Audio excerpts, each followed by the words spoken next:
What's up, y'all? It's Shuffle. We're going to break down my matches from the Butchers League. As you can see here, this was Mike Field's tournament series, and it was very fun. So I did my qualifier matches, and then I got to cast a little bit, so it was really awesome. Here's a quick look at the teams before we get into the action. Blah.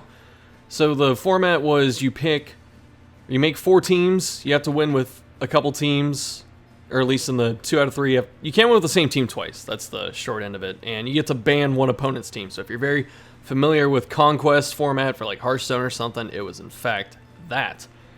Sorry, I gotta talk kind of quick because it goes right into action. I was gonna record this on my end, but I forgot to, so Mike gave me the okay to use lay footage, which is cool. So I'm sorry about that. And the quality wasn't the tournament quality, it was the fact that I recorded in a lower setting and forgot to change it. Alright, so now this is my first team. I went for just some burst type of comp with some stunning potential, and right there I get the opening miss on the Jester because I did not battle ballad.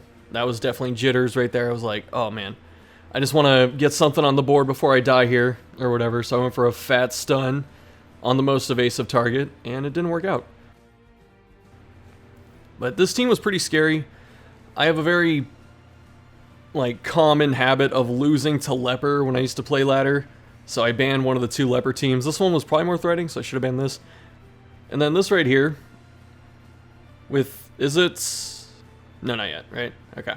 So then we learn from our mistake, and then we go, okay, now we battle ballad, but we already lost a turn, and Jester dodged, so he basically just wasted the Abomination turn. I just surrendered any potential tempo that I might have gained. You know, I'm already behind on tempo because I went second. So Edgy played very well. I definitely was not the better player in this tournament. Then we got some opening buffs here. We got some setup with the Bounty Hunter. And this was meant to be spicy. That was just to get a reaction and to wake the viewers up. Because you're never supposed to move with Vestal there. You're supposed to stun. I'm supposed to stun most likely either Bounty Hunter or Jester. And I did that to get out of the way of the Arbalest shooting me, but honestly, Arbalest is going to just do a lot of damage anyway, so it's better to go for the control elements and try and stay alive. So it probably should have been a stun Bounty Hunter right there, because this way, I mean, I'm hitting 0 hit points, and I'm not going to have much to do here. Like, when you play against Arbalest, or some kind of really high damage team, especially a Mark team, if they get to go first, it's usually pretty detrimental. And right there, we were trying to high roll a lunge crit because that would have put down some serious pressure.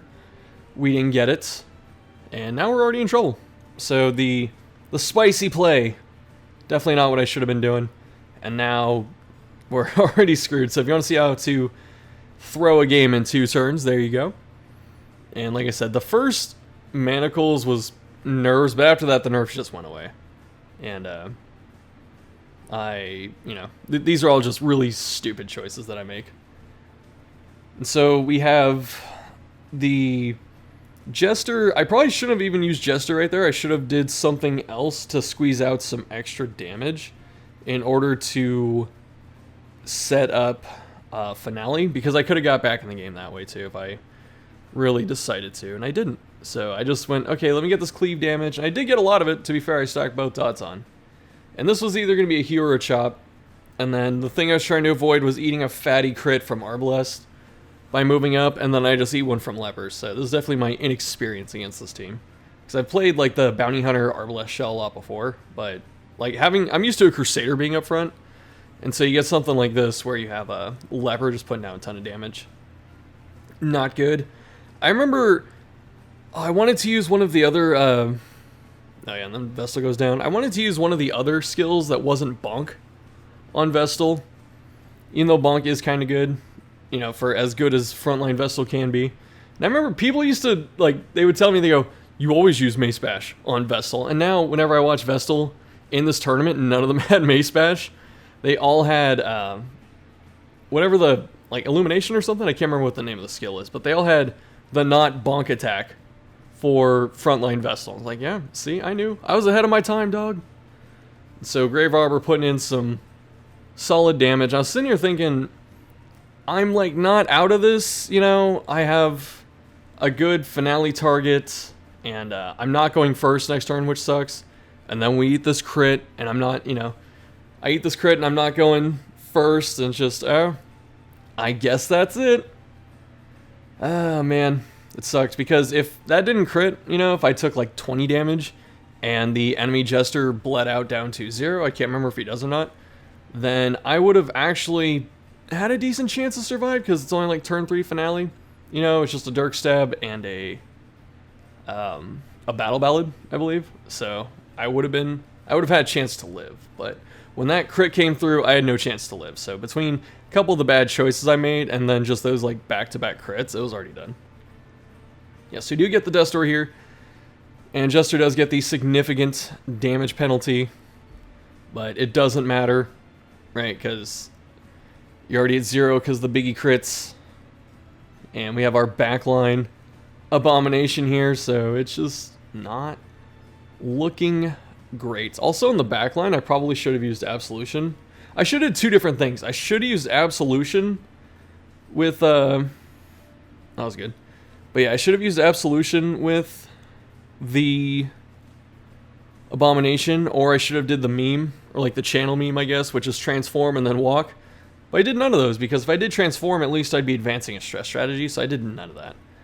And I have a couple of people kind of out of position, but we do have like Bounty Hunter in the back with a finisher and Come Hither and Caltrops. And I'm still getting slapped in the face by this leper who's hit me for 1,000 damage.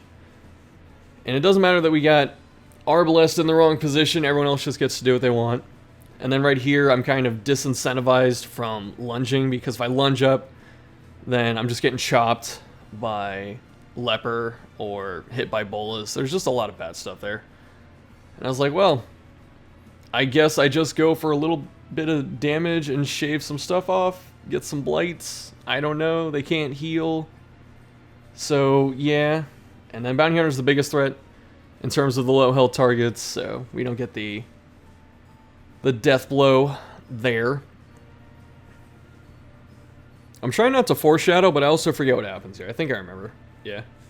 So I just eat like every single death blow that happens, right? The Dirk Stab with the finisher killed me, and Edgy apologized to me, and I'm sitting here like, why? You don't have to apologize.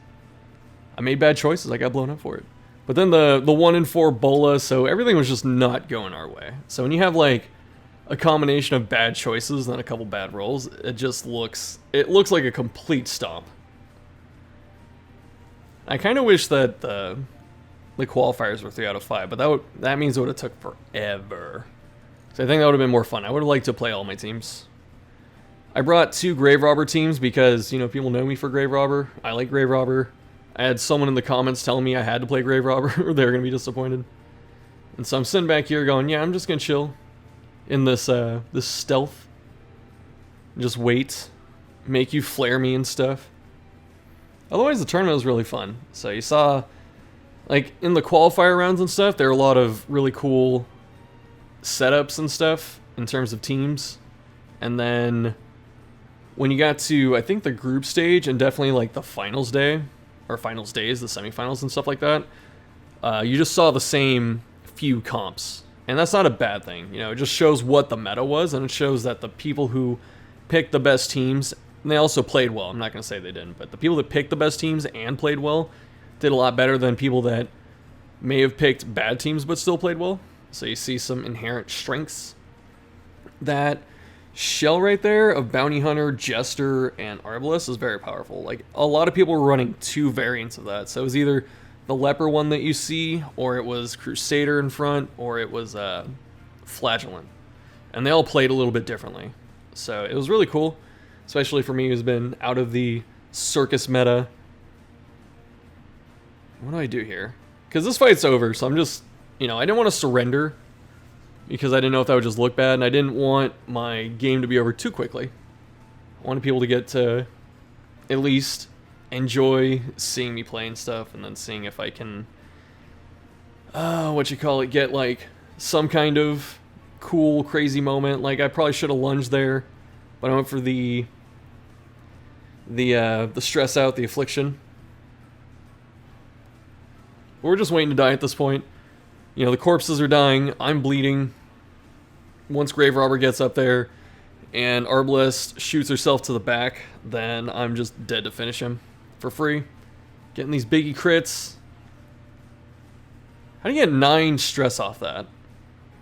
I know the -3 for the other characters, right? Because that's just a crit, but then was it really -3 for the crit and then -3 for killing each corpse? And then Arbalest again crits me. So I was trying to look back in these matches, and I don't remember if I ever get a crit or not, but I eat like 4 or 5. So interesting to go for the big shot instead of pushing yourself back, but it doesn't matter. And then we again die to the insta-death blow. And we're going into game 2. I had to cut out the footage in between so I don't get time to talk, but I think Edgy knew that I was just going to get rolled, so he picked... his other team was stronger than this, but he picked the Hellion. And I thought that was pretty funny. It's like, oh, I guess I'm getting a chance here. But again, you see the Bounty Hunter Arbalest stuff, right? And no Jester, but you do have a lot of kill securing in the melee Hellion, so this isn't the, the Yop Hellion. We get to go first, which is nice, so we go for a stun. Naturally, we don't get it.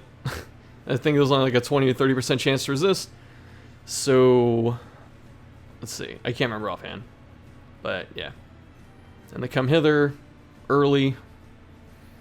There's something to be said about using come hither, because the mark only lasts 2 turns. So you don't get much out of it if they still have their turn up. But, if the target is squishy enough, like an occultist, it doesn't matter.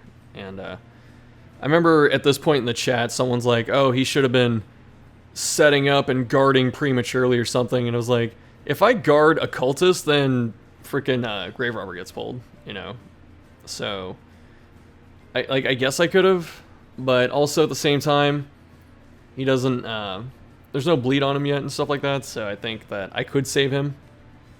And if Arbalest is the only one shooting him, it's not a big deal as long as we can dodge the other stuff.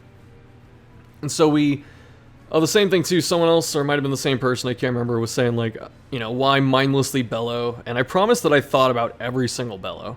Like at this point, all of there's still high damage turns up, I'm marked, and the Abomination has great base damage, and Hellion has good damage, so I did the bellow just to slow everything down.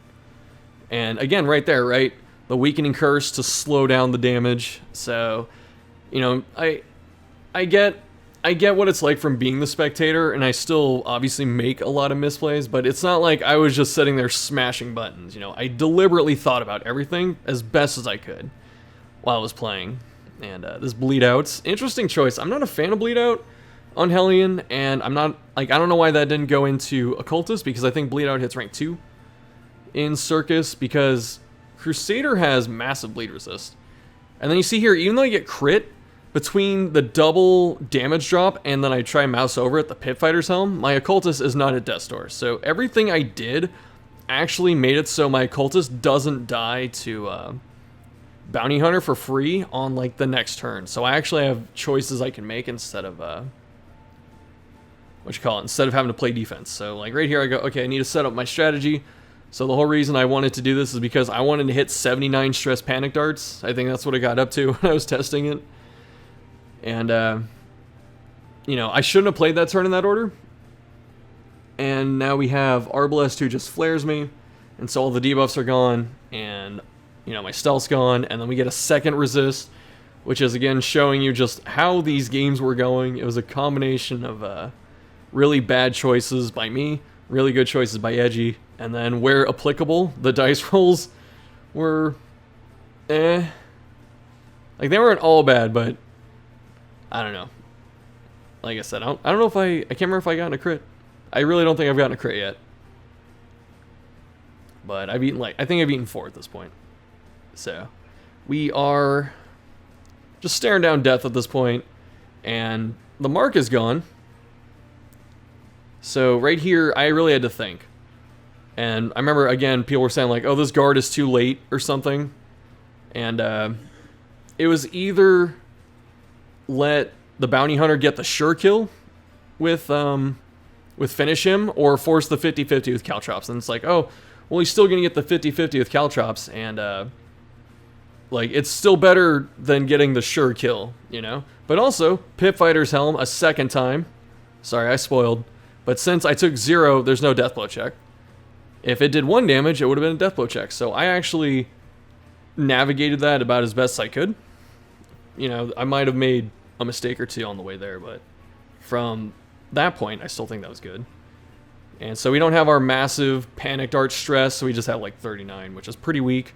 Also, I didn't notice this. I'm pretty sure Grave Robber with panic darts, I think the blight chance is 140, which is massive. Everything else in Circus is like 100% chance, and I feel like that's pretty balanced. But for some reason, panic darts are just so high, they're almost guaranteed to stick to like anyone. And I don't think people are exploiting that enough. But again, Grave Robber's not that good, so I guess that makes sense. This Hellion doesn't... Like, the Hellion's a great, you know, a great and cool pick in the flavor department, but she doesn't feel like she does too much, especially opening with, like, Bleed Out. You just get that damage penalty. So, again, we're trying to disincentivize getting hit in the face here. So I'm guarded, so I'm pretty safe. There's no Caltrops. My Occultist is as safe as he can be right now. But then I always forget about Slam. I always forget that Slam exists. I just, for some reason, it doesn't pop into my head that Slam guard breaks. I never remember it. You know, I've been playing Circus for like 3 months. I never remember it does that. But now our team's actually almost back in order. Actually, I think it is back in order. And the Occultist can be shot, which means I have to do the heal instead of stunning. But the Hellion has no Iron Swan, which is cool.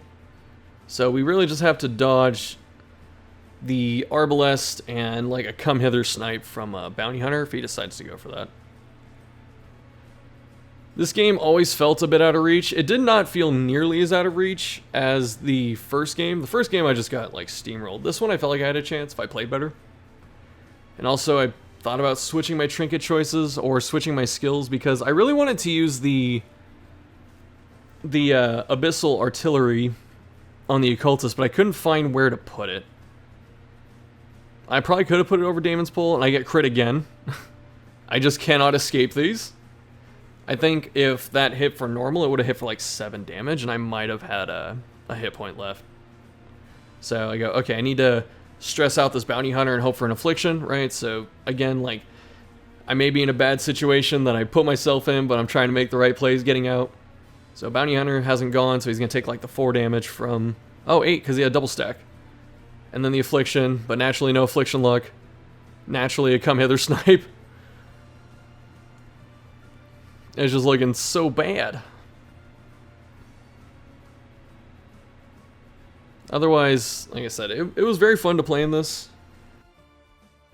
They said I could come back anytime, so I might. Depends what the schedule's looking like. School started up and all that, so things are in fact slowing down and getting tougher. Let's see what happens the rest of this game. I'm not trying to spoil, but I'm trying to remember what happens. Crusader just doing his best, going for these stuns. I think that's the Caltrops bleed that's on me, and I think Crusader's been direct hit like twice, and that's why he's taking so much damage. Otherwise, I don't feel like he should have took so much. But here, too, I was always trying to keep it in my head to play around Flare. So I always wanted to have either damage debuffs down to force a Flare and then get my stuns and stealth, or have stuns and stealth and then get my damage debuffs in the middle of it. But once you're behind like this, it's very hard to keep to that strategy because you're always at the turn deficit. And if you're going first, Arbalest can always hold her turn for last, or for when she needs to flare, so you never get to keep the stun down. But since the flare went off, I decided to lower everyone's damage just a bit more. I think transforming out here was a good play, because if the damage is already cut, then why not go for a stun? Grave Robber really never got to do anything in this game. He's getting stunned and stuck, and Manacles is just absolutely busted.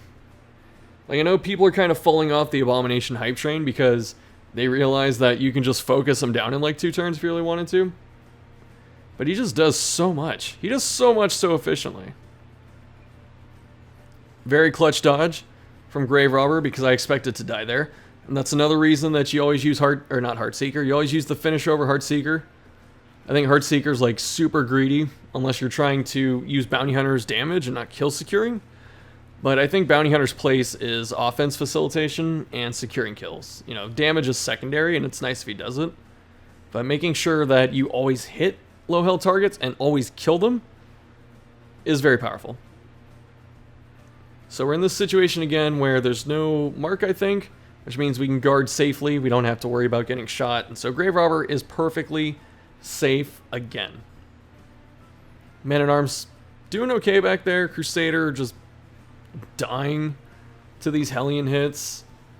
Kind of wish I put some kind of protection on Crusader, you know, just to lower these amounts, but I also didn't expect too much frontline damage coming into him. Like, I didn't know what the Hellion lineup was. I didn't know if it was a stress team or not. Because it could have been. I mean, you could play the... Oh, maybe not actually. If you had a different class than Arbalest, this would probably be a stress team. Like on paper or something, but it wasn't. If it was a Houndmaster instead, I could see this being a stress team with like a damage, like a direct damage win condition. Secondary, you know, you can mark and hit stuff. But it wasn't that. Very tough decision. Who do we activate? End up going on Grave Robber. Trying to get the stresses. So again, Grave Robber, even though... No, this one has a stress build. Okay, the last one didn't, and I still had to keep using Panic Darts. And this time we get to actually enable our stress strategy. I really wish that Edgy let me keep the stealth on Grave Robber, because I just wanted one fat Panic Dart. I never got it. And then here's another crit. Yeah. It was down to 0 HPs. Dying. Gotta go for this double heal, so we don't lose. Playing in this tournament made me want to practice Circus again and get better. Just because I was really disappointed with my play. I knew that I wasn't the best player there. I actually thought I was probably the worst one that was coming in. You know, I just got kind of the celebrity invite, if it can be called such a thing. And then like I showed up and I just didn't play that well, so I was kind of disappointed in myself. And definitely Edgy played a lot better, so I'm not trying to take anything away from them. So if I ever jump back in this, I think I'll actually take some time to practice and think of some teams. Maybe I'll do some scrims with people. 'Cause like I said, I did nothing to prepare for this. I just jumped in. I was like, I'm going to get rolled anyway. So let me just make spicy teams, or like, you know, cool Grave Robber teams or something like that, and just try and show her off and then like lose gracefully. And I don't think I did any of those goals. They're just so bad. Edgy actually went on to lose after this, which was surprising. Because Edgy just plays so well here. I think he played well in the other series too. Like, he beats me down pretty hard and then goes to the next series, and then the other person does to him what he did to me here, which was very surprising. And I was thinking, like, at that point, had I actually gotten lucky and gotten past Edgy, I would have walked into that, and then I would have gotten smashed way harder the next game. So we're trying to heart attack this Bounty Hunter at this point and get like the moral victory. Just trying to knock someone off. And I think the commentators caught that. Oh, another death blow. Those 50-50s, I think. Oh, does he have finisher? I couldn't see. I think it's Heartseeker. So it might not have been a 50-50. Yeah, I actually can't remember what Bounty Hunter has for trinkets. I thought he had Heartseeker. So we're just sitting here getting stun locked by everything. And this really highlights how powerful stuns are. I mean, we all know stuns are powerful. They're just really good, especially in base Darkest Dungeon. And now we're seeing how good they are in Circus, where if you are down a character and they have stuns and you don't, or if they have more access to more stuns than you do, they just extend their lead so hard by rotating stuns on you and the occasional recovery, and then just focusing down like one person while you can't do much about it. So stuns are just so immensely powerful. Oh, we got a crit! Yes! Big old crit. That's what sucks too, is I had this stress strategy planned out for this team, and I just couldn't do anything. I was playing defense like the entire time. the bowlers. Crusader actually not dropping dead on the first hit like the rest of the team has been doing. So good on you, Crusader. Why am I hovering over pass? Oh yeah, and we got pushed into Beast Bile, so we survived another one. I'm just stressed out. Ah! Yo, Shuffle, can you mouse over Bounty Hunter? Come on, dog. I gotta see. I gotta see if it's the Heart Seeker. I don't want to rewind. I'm already talking. Do we get the act out? We do! He moves back. And so I don't know why he moved back up. I don't know why he didn't go for like a second thing to try and kill Crusader. I guess that... Was it Hellion was going to clean it up? You know, if that's the case too, why not attack with Hellion and then pull Bounty Hunter afterwards? So I'm just trying to kill someone for the moral victory. Keep our Man-at-Arms alive just a bit longer. I think I mentioned it. Like, if I ever got to play in this again, I would definitely take some time to make better teams. Probably take one Grave Robber team. My fear was that I would bring one Grave Robber team, and then the Grave Robber team would get banned, and I couldn't play Grave Robber. And I'd be really sad because I want to play Grave Robber in this tournament.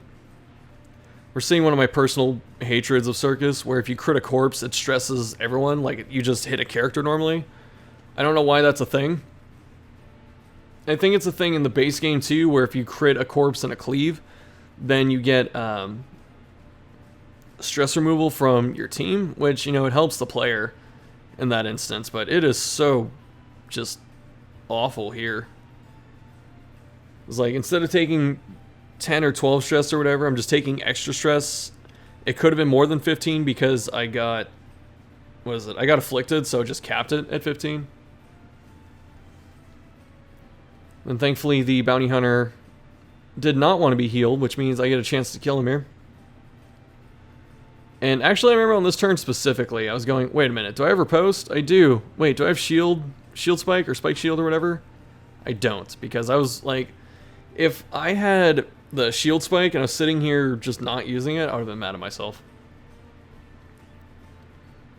So what ended up happening too with the bans is that Edgy did not ban my Mark team like I was expecting. He banned my my Dodge team. So that was kind of like the meta thing. I banned his stun team, and then he banned my team that did not counter stun, because I thought that he was going to ban my Mark team 100%. And so I went, if he bans my Arbalest, then I'm just going to lose to the stun team, most likely. So I wanted to ban it, and then he didn't ban it. So I should have played the Mark team, because I think it could have got like a win. Especially this game. It probably had the best chance, and I just didn't go for it. But this is over. So thanks for watching. Check out the whole Butcher's League series on Mightfield's channel. I will link it below. And like I said, I cast a few games, and if I ever get to play in it again, I'll let y'all know. Otherwise, join Discord for more updates and crap like that. So, alright, we're out of here. Thanks for watching. I'll see you later.